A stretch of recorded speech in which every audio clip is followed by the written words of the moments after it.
Ladies and gentlemen, good day and welcome to Rossari Biotech Limited's earnings conference call. As a reminder, all participant lines will be in the listen-only mode, and there will be an opportunity for you to ask questions after the presentation concludes. Should you need assistance during the conference call, please signal an operator by pressing star then zero on your touchtone phone. Please note that this conference is being recorded. I now hand the conference over to Mr. Anup Pujari from CDR India. Thank you, and over to you, Mr. Pujari. Thank you. Good evening, everyone, and thank you for joining us on Rossari Biotech's Q1 FY26 earnings conference call. We have with us Mr. Edward Menezes, Promoter and Executive Chairman, Mr. Sunil Chari, Promoter and Managing Director, and Mr. Ketan Sablok, Group Chief Financial Officer of the company. We would like to begin the call with opening remarks from the management, following which we'll have the forum open for a question and answer session. Before we start, I would like to point out that some statements made in today's call may be forward-looking in nature, and a disclaimer to this effect has been included in the earnings presentation shared with you earlier. I would now like to invite Mr. Edward Menezes to make his opening remarks. Thank you, Mr. Anup. Good evening, everyone, and thank you for joining us on our earnings conference call. It is a pleasure to have you with us today as we discuss our Q1 FY26 operational and financial performance. We have delivered a steady performance this quarter with top-line growth driven by healthy momentum in our HPPC and AHM segments. While the operating environment remained dynamic, our domestic business performed well, supported by demand across key categories. Our export business, however, faced some headwinds due to prevailing global uncertainties, which also impacted the agri and textile segments. Despite these challenges, overall revenue growth was healthy, and we believe that our focus on optimizing product mix and driving operational efficiencies will support a gradual improvement in profitability. Our commitment to R&D continues to drive our success, and we have seen many synergies emerge through our past acquisitions. R&D continues to be a cornerstone of our growth and innovation strategy, strengthening Rossari's position as a leading solutions provider in the specialty chemicals sector. Our R&D capabilities enable us to meet evolving market needs and offer bespoke solutions, driving growth, creating value, and enhancing our reputation for intelligent and sustainable solutions. We continue to pioneer intelligent and sustainable solutions across industries, enhancing everyday life through our eco-friendly and technology-driven offerings. Our focus on innovation and customer-centric solutions enables us to stay ahead of the industry, delivering value through products that are both high in quality and sustainability. Meanwhile, our capacity expansion projects across Rossari Biotech, Unit of Chemicals and Tristar Intermediates are progressing well, with phased commissioning expected over the coming quarters. These investments will enhance manufacturing capabilities, improve supply chain agility, and position us to serve high-growth sectors. As these capacities ramp up, they will play a pivotal role in driving our next phase of growth. Looking ahead, our strategic priorities remain focused on execution, customer-led innovation, and sustainable value creation. With a strong balance sheet, robust R&D capabilities, and enhanced capacities, we are well positioned to navigate near-term challenges and deliver consistent growth while creating long-term value for all stakeholders. With this, I now invite Mr. Sunil Chari to share additional perspectives on our business performance and strategic priorities. Thank you, Mr. Edward, and a warm namaste to everyone. Over the past 2 years, we have built a robust foundation for growth, delivering healthy volume expansion despite a challenging external environment. In Q1 FY26, this resilience was reflected in steady top-line growth, supported by traction in our HPPC and AHM segments. However, revenue growth over the past 2 years has been tempered by subdued realizations and market dynamics. With stabilizing conditions and our expanded capacities nearing commissioning, we are poised to unlock stronger operating leverage and deliver more meaningful revenue growth in the coming years. Our focus remains on strengthening the building blocks of the business, expanding our product portfolio, deepening customer relationships, and aligning our solutions with high-growth applications. The strategic initiatives we have undertaken over the past few years, particularly in areas like institutional cleaning and international expansion, are diversifying our revenue base while enhancing our ability to deliver growth over the long term. Our institutional cleaning and consumer business continues to evolve as a significant opportunity. While the vertical reported a softer performance in Q1, we expect it to demonstrate healthy growth on an annual basis as we focus on scaling platforms and strengthening market presence for long-term profitability. As part of our international strategy, we are in the process of setting up an overseas formulation facility that will serve as a strategic hub for the Southeast Asian markets. The proposed facility will enable quicker turnaround times, improved delivery schedules, and tailored solutions for customers in the region. While the investment is relatively modest, it represents an important milestone in strengthening our global footprint and demonstrates our commitment to being closer to key markets, enhancing customer engagement, and building a strong platform for future growth in international markets. On the capacity front, our ongoing expansion projects across Rossari Biotech, Unitop Chemicals, and Tristar Intermediates are progressing in a phased manner.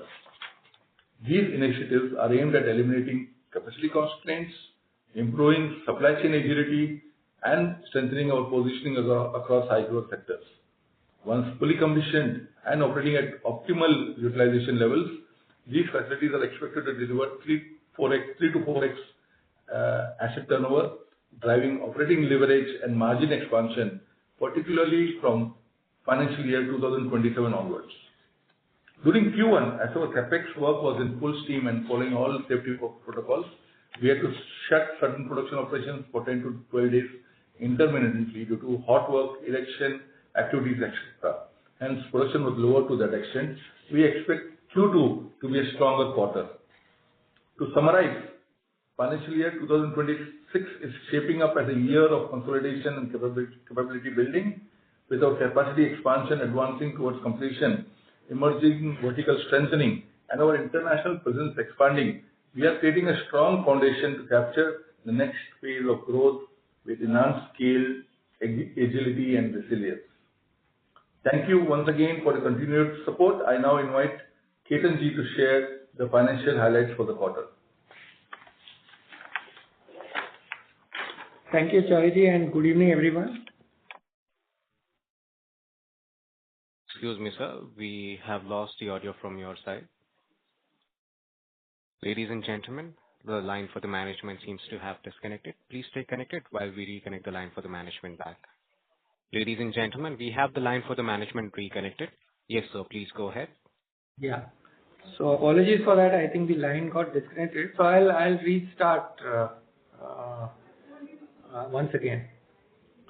So in Q1 FY26, our revenue from operations grew by 11% YOY to 543.7 crores, driven by steady performance across our HPPC and AHN verticals, despite the ongoing global headwinds.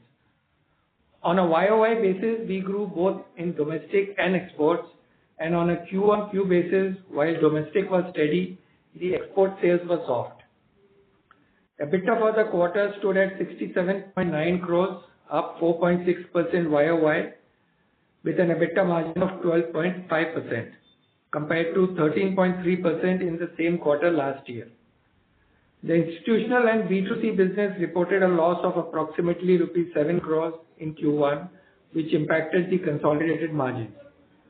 Excluding these verticals, our EBITDA stood at 75 crores, growing 12% YOY with an adjusted margin of about 16%, reflecting the efficiency and resilience in our core operations. As these newer verticals scale over a medium term, we expect them to turn margin accretive and contribute meaningfully to the overall expansion by FY27. On the capex front, our investments are progressing in a phased manner, with commissioning expected in the coming quarters. Funded through a mix of internal accruals and debt, these investments are expected to generate 3 to 4 times asset turns at optimal utilizations, driving stronger operating leverage over the medium term. Our balance sheet remains healthy with strong liquidity and conservative leverage, giving us the flexibility to pursue growth initiatives with discipline.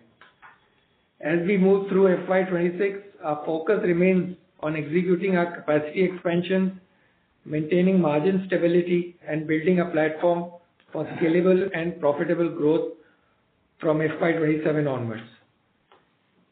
As we move through FY26, our priorities remain clear: execute growth initiatives with discipline, maintain margin stability, and lay the groundwork for scalable and profitable growth. With this, I end my opening address. Thank you, everybody, and I request the moderator to open the floor for questions. Thank you very much. We will now begin the question and answer session. Anyone who wishes to ask a question may press star, then 1 on their touchtone phone. If you wish to remove yourself from the question queue, you may press star, then 2. Participants are requested to use handsets while asking a question. Ladies and gentlemen, we will wait for a moment while the question queue assembles. Again, to register for a question, please press star, then 1. Our first question comes from the line of Rohit Nagraj from B&K Securities. Please go ahead. Thanks for the opportunity. So first question is on the institutional cleaning business. So what has been the issue in terms of, I understand that it's a consumable business, so why on a sequential basis there is a degrowth in top line and such a sharp margin contraction? I mean, we have reported loss. So if you could just give us reasons for the same. And second associated question on the same, last quarter when we had shared our presentation, we had talked about 179 crores of revenues for FY24 and 299 crores for FY25. But if I look at the current presentation, the revenues have been 159 and 276 respectively. So is there some big statement which has happened? Thank you. So hi Rohit, this is Ketan here. So this quarter revenues have been a little soft. I think this drop has been on especially on the institution side. Some of these orders are expected to be fulfilled over the next couple of quarters. So my submission would be to look at this business not really on a sequential quarter-on-quarter basis. It would be ideal to look at it a little on a longer term perspective, because some of the orders of the institutions are a little phased to supply over particular months. So Q1, if you see, generally our Q1 in this business is not as strong as the subsequent quarters, especially Q3, Q4 are the stronger quarters for this business. So having said that, I think we are expecting some good traction in this business in the subsequent quarters. Q2 and Q3 specifically should be a more stronger quarter for us. And on an annualized basis, we are still very optimistic that business will keep delivering a healthy growth. And the loss, particularly in this quarter, is primarily on account of the lower sales. So while some expenses have also gone up on a YOY basis, but I think these will get evened out as subsequent quarters we report a better revenue number. Right. Rohit. Yeah. So the distinction between the numbers the last quarter and this quarter and the institutional. What was the question exactly, Rohit? So the last quarter, if I look at the presentation, we had given the institutional and B2C performance. FY24 revenues 179 crores and FY25 299. And when I look at the on slide number 20, the revenue number for Rossari Professional is 159 and 276. I don't know why there is a discrepancy between. Just give me a moment. Sure.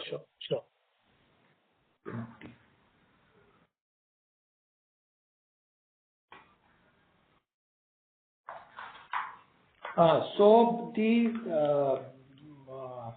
the numbers which come on page number 20, Rohit, are numbers of only the institutional and consumer business, while when we report in the earlier slide, which had 299, we also include our pet care business in that.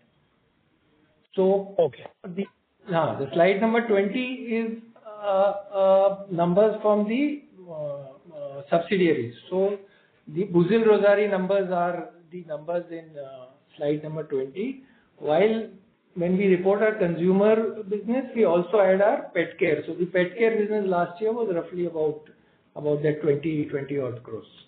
Okay, fair enough. That explains. The second question, again, two parts. One, in terms of the institutional business, has the investment now been complete in terms of manpower and related infrastructure? And the second part of the question, last year we did, again, the entire division of pet care plus the institutional, a marginal loss. What are we looking at in FY26 in terms of whether we'll be just breaking even or we are looking at some 2-3% kind of EBITDA margin level profitability? Thank you. Yeah. So Rohit, on terms of the investments, I think we've done most of the investment in terms of the infrastructure. Manpower, we may have a certain increase in this quarter, but in this year, but I think we are being very cautious in terms of the number of people that's going up, but it will definitely be much lower than what we had done in the last year. Last year, if you remember, we added almost 100 people in this business. This year will be substantially lower than that. On an annualized basis, we hope to break even at least on the EBITDA levels in this business, but we'll have to see how the next few quarters go. But our intention is that at least in this year, the losses should be absolutely minimal with healthy top line growth by the end of the year. Sure. That is helpful, sir. Thanks a lot and all the best. Thanks, Rohit. Thank you. Our next question comes from the line of Sanjesh Jain from ICICI Securities. Please go ahead. Yeah. Good evening, sir. Thanks for taking my questions. I got a few of them. First on the UO availability now that. Sanjesh, could you be a little louder, please? Is it now audible, sir? Yes. Okay. First question on the UO availability. Now that we are very close to commissioning the facility, we are talking of commissioning the facility next quarter. How is the UO? Are we procure the UO for the expanded capacity now? Namaste, Sanjay ji. This is Sunil Chari. The Reliance expansion is delayed, and it may take few more quarters for them to start delivering higher EO. But considering the softness in the all India consumption of EO, we are able to get more EO than we were getting normally. And I think as we ramp up our capacity utilization for the new capacities, by the time we are at a good capacity utilization, Reliance EO enhancement should be ready. So we don't foresee a big issue in that in the next 4 quarters. So you don't see an issue immediately or going forward when the. Yeah, because we will not be able to use 100% of our capacity in the first few quarters. So ramping up, will take us some time for us, and by the time we ramp up the capacity in the next year, we should have adequate EO. That is what is our judgment. Got it. But there's no firm commitment as of now from the Reliance side. No, there is no. They have told us in the next year, in the second, third quarter, they should give us their capacity will come on stream, enhanced capacity. Got it. My second question is on the Unitop. I was just going through the annual report, and for last year, it appears that there is a significant deterioration in the margin for the Unitop.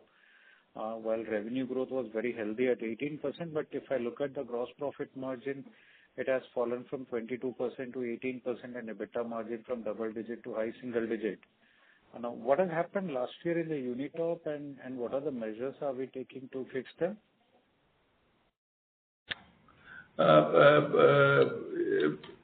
To give you a small background, Unitop, we acquired, it was around 300 crores. And this is a company which was existing for more than 36 years. So in 36 years, they had reached 300 crores. Now, when we reached from 300 to now, we are at an exit of nearly 70 crores, and we did 773 crores last year. This year we may practically be 3 times in 3 to 4 years. This is something where we put all Unitop products into the Rossari markets, to Rossari customers. So whatever business we got from Rossari customers would always go through Rossari. And when we do business between Unitop and Rossari, it is on a transfer pricing basis. So we should not look at Unitop, TriStar, as subsidiaries on a standalone basis. We have to look at consolidated profits of Rossari. We should not look at individual balance sheet. Is my request. No, I appreciate that. But even if I look at on a consolidated basis, earlier we were talking of margin at around 14%. We are at 12.5%, and this is on a lower raw material prices, which means that per kg basis it has only fallen further. What explains the margin contraction on a consol basis then? No, so Sanjay, if you see the margin on a basis shown of the consumer business, if you see our margins have again come back to that 14, 15, 16% kind of level this quarter. In fact, we were at almost 16% if we remove the consumer business loss that has come in. Last year also we were at on an annualized basis we were at about 15 odd% for the full year. So if you see, our margins have consistently improved year on year, in spite of the fact that the institutional consumer business earlier was hardly a major factor, but now with a 300 crore annual run rate of last year, it's becoming a significant portion of our overall sales. No, I appreciate that, but again, revenue growth is also driven by the that segment itself, right? Otherwise, revenue hasn't been growing at that cliff. Now, overall EBITDA, if I look at it, we have managed to grow only 5% this year, YOY basis. So that still remain muted. I understand the challenge on the export market, but the growth appears to have significantly subdued versus what we were anticipating earlier. I think we should, Sanjay ji, this is Chari, I think we should be happy with the fantastic performance of our B2B business. And we also have mentioned, in our comments that we had some days of stoppage intermittently for nearly 10 to 12 days at our sites for expansion. So when we do welding or when we do anything which is related to heat, we of course have to stop our production. So we lost some production that way, and that is why also you would see. But the EBITDA percentage now for the B2B business is amazingly good. I think we should be happy about this. No, I'm happy about it. I'm just trying to understand that what has led to the slower growth. Nothing takes away from a good performance what we have delivered. Just trying to decipher to see and drive the growth from here. If you see, Sanjay, our core business quarter on quarter has been down by about 25-30 crores compared to the Q4 of last year. I think, as Mr. Chari said, we had about a week, 10 days of intermittent closures in our facility because of the new reactors being put in. So we lost about 7 to 10 days of production, and that impacted the overall exports, where some of the planned orders we could not dispatch, and we are planning to make up for that in the second quarter. So we are expecting the second quarter run rate to be much better. And Sanjay ji, to add to what Kiran sir said, we should compare first year of last quarter and first quarter of last year and first quarter of this year. This would be a apple to apple comparison, where we have grown 11% even in volume, sir. The volume growth has been 11%. Top line growth has been 11%, compared to last year. And even our EBITDA on the B2B side, our core business is better than first quarter of FY25. So for us, the focus is the institutional B2C and semi B2C. Yes, sir. Got it. Yes, Sanjay sir. Yeah, that's clear, sir. One question on the textile side. It's been 2-3 years that we have been struggling on that segment, but if I look at the competition, Atul reported subsidiary number for last year, they have grown quite healthy, and that's been the case for last 2 years. Are we losing the market share in the textile chemical in Indian business? Yeah, Sanjay, this is Edward here. Hi, so, from our point of view, the textile chemicals business is quite steady. The textile business also increased in volumes year on year, this year also. Whereas we had some, value-wise, we had some export shipments which got delayed this year because of the delay in the logistics. So that got reversed because the BLs were not received. So that's the only negative, that 5-7% that got negative there. Otherwise, textile is on track. Overall, textile production in the industry was flat for the first quarter, but we are also on par with the year-on-year growth. Got it, sir. Clear. Just one last question. How do we see revenue growth and EBITDA growth for next 2 years? So I think, as we had said, on an annual basis, we expect to do a mid double-digit 14-15% kind of growth, both on the top line as well as on the EBITDA front. Q2 should, as I said earlier, should be a much stronger quarter for us because we'll have the agri also going out in full flow, and some of the export orders which we missed out in this quarter, I think we would be fulfilling all those sales in Q2. So we will be holding on to the margin this year. I thought we will drive some operating leverage, right? Employee cost is largely done, and we are cutting losses in the institutional. Sorry? I thought EBITDA we can grow faster because we are now done with the investment in the employee cost. Our losses in the institutional business is reducing.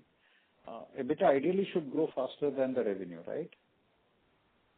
Yes, it should grow, but we are still being a little cautious because pricing is still a challenge for us. Some of the raw material prices have come down, and we expect that some of that we'll have to give up in the coming quarters. So we'll just see how it plays out. Yes, sir. Thanks, all the three, for answering my questions so patiently, and best of luck for the coming quarters. Thank you. Thank you, Sanjay ji. Yeah. Thank you. Our next question comes from the line of Prachi from Phillip Capital. Please go ahead. Hello. Am I audible, sir?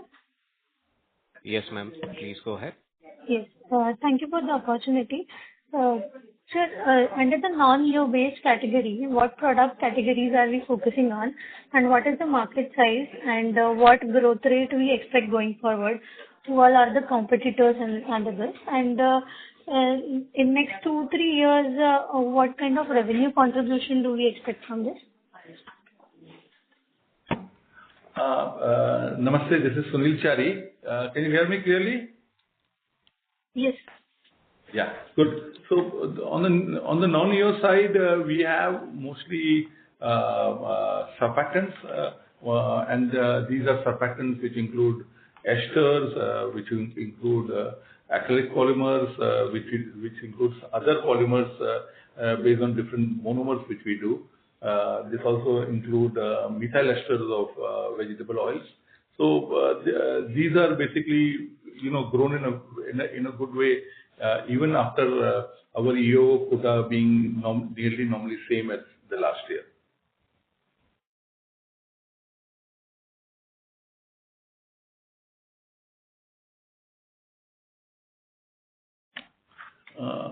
The competitors in this segment are basically all the similar competitors which exist, for our normal, and these are global majors which are there. And these are good companies who focus. And normally, the products we are focusing are all green chemistries. Most of these are products where there is practically zero effluent and are considered green and futuristic in nature. We expect these non-EO products which are there to go into agro, to go into home and personal care, but also this could go into oil and gas, to pharma, and to paints and coatings. These would be the primary focus.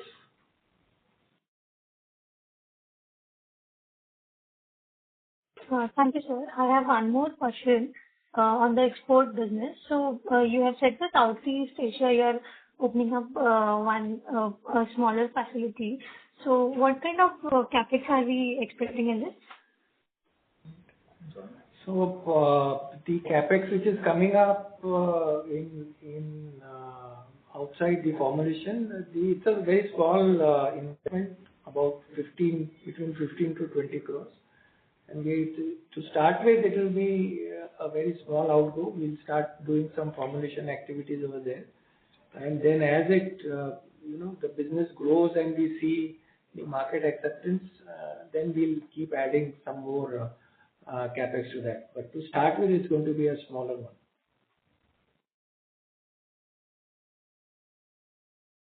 Okay. Thank you, sir. All the best. Thank you. Our next question comes from the line of Pratik Oza from Systematics. Please go ahead. Yeah, sir. Thank you for the opportunity. So can you share the EBITDA margins of our subsidiaries in this quarter? So, Pratik, I don't think we should see the margin specifically company-wise, as Mr. Chari just spoke about it in an earlier question. It would be good to see on a consolidated level, because each of the companies, the Rossari, Unitop, Tristar, the products, there's a lot of movement of products within the companies at a transfer pricing. So ideally, it will not be really making sense for us to look at the individual company margin levels. But having said that, I think both Unitop, Tristar have a double-digit kind of EBITDA. Okay, got it. And so another question is on the exports. I think for this quarter, exports were relatively lower sequentially. So what was the reason for that? And are things improving there? Yeah, so this quarter, I think we could not fulfill a couple of orders we had in hand because of material availability, in light of the fact that our plant had to be intermittently closed for a few days as the new equipments were getting set up. And this being an EO-related facility, there are certain safety protocols which we need to follow. So we had to cut down on the production. I think much of those lost volumes will get done in the second quarter. Got it, sir. Thank you. Thank you so much. Thank you. Our next question comes from the line of Rajit Agarwal from Nilgiri Investment Managers. Please go ahead. Good evening, sir. I have two questions, one on the export side again.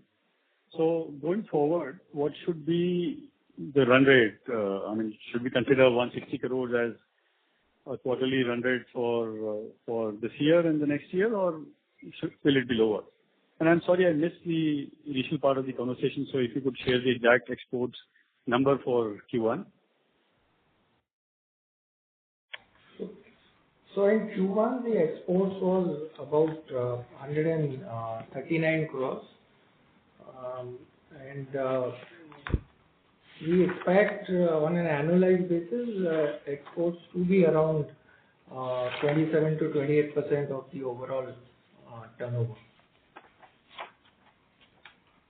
Right, sir. Thank you. And on ethylene oxide, you mentioned that the availability has improved. So are you buying from somebody else also, except Reliance? I mean, who are the other suppliers? Reliance is the only supplier for ethylene oxide. So they have increased their supply to you in this quarter, and they will increase going forward as well. A little better than previously, yes. Okay. Thank you, sir. Thank you. Our next question comes from the line of Naresh Naikar from Systematics. Please go ahead. Yeah, hi, sir. This is Vijay here. Hello. This is Vijay Saga here. So just wanted, sir. So just wanted to understand two broader question. One is on the overall, like once your capex comes in, we will start having the facility on stream from Q2 onward. So next year, would we be in a position to use full of that, or at least it will spill over to FY28 when we can see the full benefit of this capex flowing in? The kind of gross ton, asset ton that you're talking about, would we be able to see in FY27 or FY28? The enhanced EO will be available mostly from September, October 2026. So I think it will be spillover, and we can see a good capacity utilization in the year FY28, and maybe, as we said, 3-4 years normally we take to wrap up to 100% capacity. And sir, you talked about some capex on basically overseas capex that you talked about. So that is only 15 crores that you talked about, or that's a bigger thing that we are contemplating at this point of time? No. At least to start with, as we said, that it's going to be around that number. We'll start out. Where it will be, sir? Yes, that depending on how it shapes up, how the market is, then how logistics, etc., how it works from there, and then we if it works out well, we have plans to further expand that. Okay, and this will be majorly, as you said, you will be doing some formulation and all that. So not full-fledged capex that you are looking, but it's a initial capex. Yes, it's only to start with. It's a formulation setup.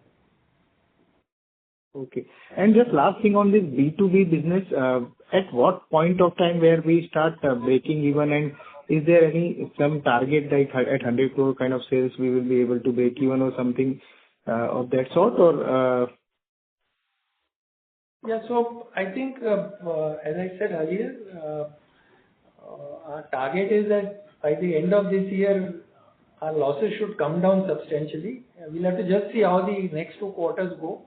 If they go well, then we could even break even in this quarter. But definitely, by next year, we should be in a position to, break even at least on the EBITDA levels.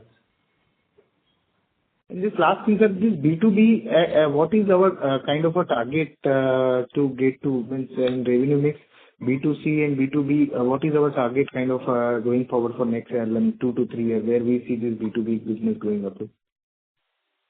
So, Vijay, we don't have a target like that. We want to grow both our businesses.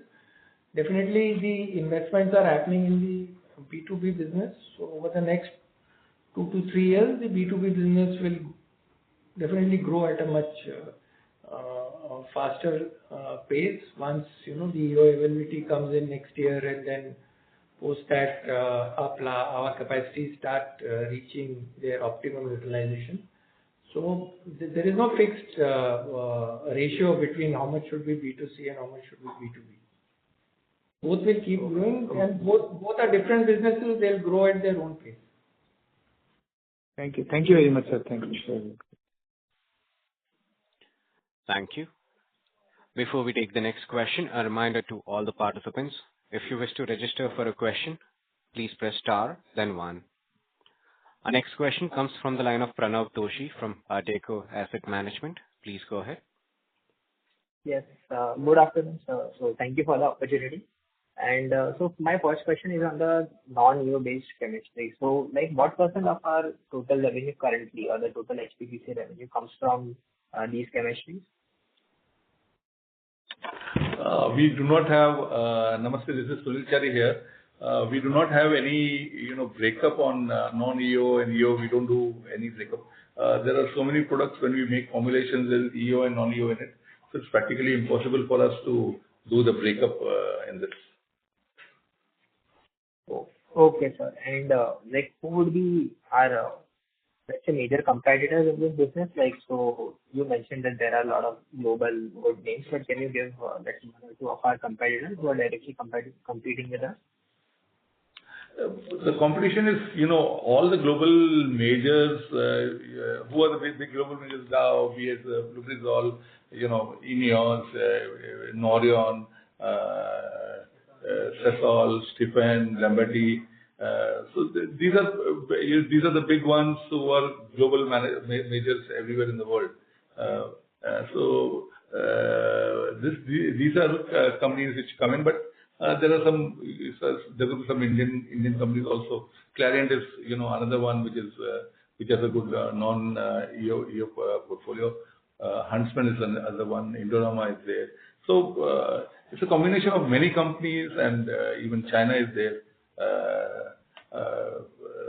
I think these are all non-EO is with all global major companies. Okay. And sir, just YOY, even our other expenses, they are up by around 20%. So is that mainly because of the investments in our industrial business, industrial cleaning? Can you speak a little loudly and repeat? Sorry, we could not hear it properly. Yeah. Yes, sir. So I was saying that YOY, our other expenses are up by around 20-21%. So is it majorly because of our investments in the institutional cleaning business? Yeah. So if you see YOY, our other expenses have gone up by roughly about 12 crores. So I think almost 50% of this is on account of the institutional business. Okay, sir. And so just one more question. So given our investments in the business, so I wasn't able to understand why, did we degrow YOY and even QOQ in the Q1? Especially YOY. So you're talking about the institutional consumer business? Yeah, the institutional business. Yeah. So I think YOY we didn't degrow. We actually degrew quarter on quarter in terms of revenue. And I think, as I said earlier, let's not look at it on a quarter-to-quarter basis. There are certain orders, especially in the institutional front, which happen on specific periods. So on an annualized basis, we are still very optimistic. This business will deliver healthy growth compared to what we did last year, about 300 crores we've done last year. So we are still optimistic that on an annualized basis, we'll see some good growth coming in this business. A quarter could be, a little exceptional, but let's look at it on a longer term basis. And sir, what would be our gross margins in this business, the institutional business? What would be our gross margins? Gross margins are closer to the 30%. So they would range between 28 to 30%. Okay, 20. Yeah. Thank you, sir. Thanks, sir. Thank you. Our next question comes from the line of Rajit Agarwal from Nilgiri Investment Managers. Please go ahead. So one question on exports again. could you provide the geographical breakup between, let's say, Americas and Europe and Asia? Offhand, I may not have, but I think our large export markets are Latin America, Europe, and Southeast Asia, and we are also now doing substantial exports in the Middle Eastern bloc. Okay. And the decline in the exports would have been across the geographies, or was it specific to one geography by any chance? Clients? No, the decline. The decline. Yeah, the decline in exports. It will be across all geographies because the product availability was not there. Right, sir. Thank you. Thank you. Thank you. Participants, you may press star then 1 to ask a question.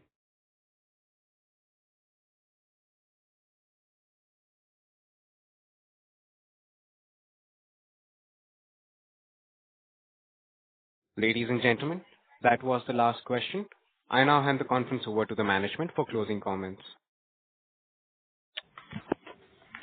So thank you, everyone. I hope we have been able to answer all your questions satisfactorily.